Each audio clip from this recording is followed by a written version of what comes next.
चलिए नमस्कार। आज हम लोग जानेंगे कि जो पार्थिव ग्रह होते हैं उसका वायुमंडल विरल होता है, जो जोवियन ग्रह होते हैं ना उसका वायुमंडल सघन होता है। आखिर ऐसा क्यों, हम लोग इसी में देखेंगे। तो आपको सबसे पहले बता दें कि ये है बृहस्पति और ये है आपका सूर्य, और ये बीच में जो 4 ग्रह आते हैं इसी 4 को कहते हैं पार्थिव ग्रह, और इधर के जो 4 ग्रह आएंगे उसको कहेंगे जोवियन ग्रह। इसमें आपको बढ़िया से नहीं दिख पा रहा है, यहाँ आप बढ़िया से देख पाएंगे। चलिए ध्यान से सुनेंगे बात को। ये सूर्य है और यहाँ पे क्या है कि बड़े ग्रहों के टूटने से छोटे छोटे ग्रहों के काफ़ी सारे एक पट्टी के रूप में क्षुद्र ग्रहों की पट्टियाँ हैं, और इसी क्षुद्र ग्रह की पट्टियाँ और सूर्य के बीच में जो 4 ग्रह है इसको पार्थिव ग्रह कहते हैं। और इधर ये जो क्षुद्र ग्रह की पट्टियाँ और इधर जो 4 ग्रह हैं इसको हम लोग कौन सा ग्रह कहते हैं? जोवियन ग्रह कहते हैं। इसके बाद भी नेपच्यून जो देख रहे हैं, वरुण,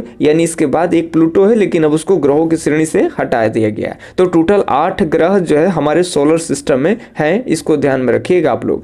अब हम समझेंगे कि आखिर इन ग्रहों का वायुमंडल विरल है जबकि इन ग्रहों का वायुमंडल सघन, ऐसा क्यों? तो थोड़ा सा गौर फरमाइएगा जनाब, हम क्या आपको बताना चाह रहे हैं, ध्यान से सुनेंगे हमारी बातों को, कि इधर के ग्रह हैं ये आकार में थोड़ा इन ग्रहों की अपेक्षा छोटी है। ध्यान सुनेंगे, जोवियन ग्रहों का आकार में अगर बात कर ले तो बड़ी है। पहला स्थान ही आ जाता है बृहस्पति, दूसरा शनि है और तीसरा अरुण है, चौथा वरुण है। ठीक है, और ये जो पार्थिव ग्रह होते हैं इनके आकार छोटे होते हैं। अब कहिएगा कि वायुमंडल के विरल और सघन में आकार की क्या भाई यहाँ भूमिका है? तो बहुत ज़्यादा आकार जो है वो महत्वपूर्ण योगदान देगा। अब देखिए, आकार इन ग्रहों के कम होने के कारण इनका जो गुरुत्वाकर्षण बल था यानी ग्रेविटेशनल फोर्स था वो कम था, और इनके आकार बड़े होने के कारण इनकी गुरुत्वाकर्षण शक्ति जो था वो कुछ ज़्यादा था। जब ग्रहों का निर्माण हो रहा था, प्लेनेट का निर्माण हुआ, उसके बाद जब वायुमंडल का जब निर्माण हुआ, चूंकि वायुमंडल आप जानते होंगे कि ग्रहों के चारों ओर से, ये मान लो पृथ्वी है या कोई भी प्लेनेट है,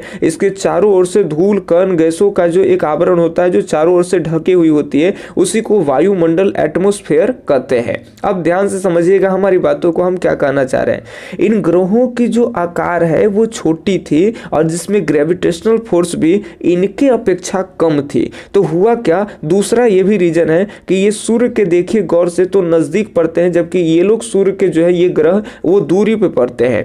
तो यहाँ प्रारंभिक समय में सौर पवनें काफी तेज थी। ध्यान से सुनेंगे बात को हमारी, यहाँ सौर पवनें काफी क्या थी? तेज थी, और इनके पास में ग्रेविटेशनल फोर्स भी क्या था? कम था। तो यहाँ पे क्या था ना कि जो धूल कण के जो गैसों का जो एक ढेर था यहाँ पे, तो यहाँ क्या हुआ, चूंकि आप सब जानते हैं कि निहारिका धूल कण गैसों का एक बड़ा बादल था, इसी के टूटने से सूर्य और ग्रहों की उत्पत्ति हुई है। ठीक है, तो ये ध्यान से समझेंगे। तो जो छोटे छोटे एकदम बारीकी जो कण थे वो क्या हो गए कि ये सौर पवनें उनको उड़ा लेकर के चली गई, और जो बड़े कण थे वो तो सब कणों के संगठित हो करके ही तो ग्रह का निर्माण हुआ ना।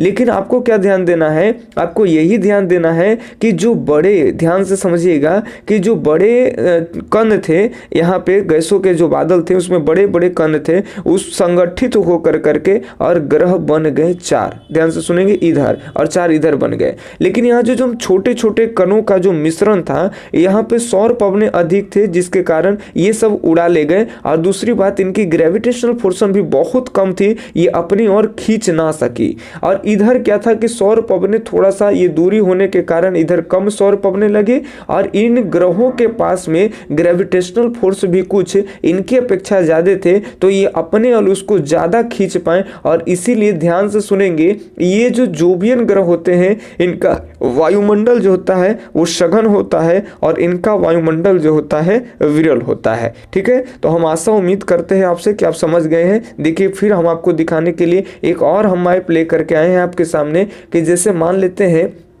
ये देखिए, ये क्षुद्र ग्रहों की पट्टी है, इसमें 4 जो ग्रह हैं ये पार्थिव ग्रह, इसके इधर के 4 जो ग्रह हैं ये आपका जोवियन ग्रह। यहाँ पे ये सूर्य पवने के नजदीक थे जिनके कारण जो छोटे छोटे गैसों का जो मिश्रण था ये इसको सौर पवन उड़ा दे गया, और यहाँ पे सौर पवन जो है वो कम इसका प्रभाव रहा, और ये बड़े आकार के होने के कारण ग्रेविटेशनल फोर्स ज़्यादा था, और इन छोटे छोटे कणों को ये लोग अपनी ओर खींचे जिसके कारण इन लोगों का वायुमंडल जो हुआ वो सघन हो गया, इन लोग का वायुमंडल विरल हो गया। तो आप समझ गए होंगे, तो प्लीज़ एक लाइक, एक कमेंट और हो सके तो एक शेयर भी कर दीजिए।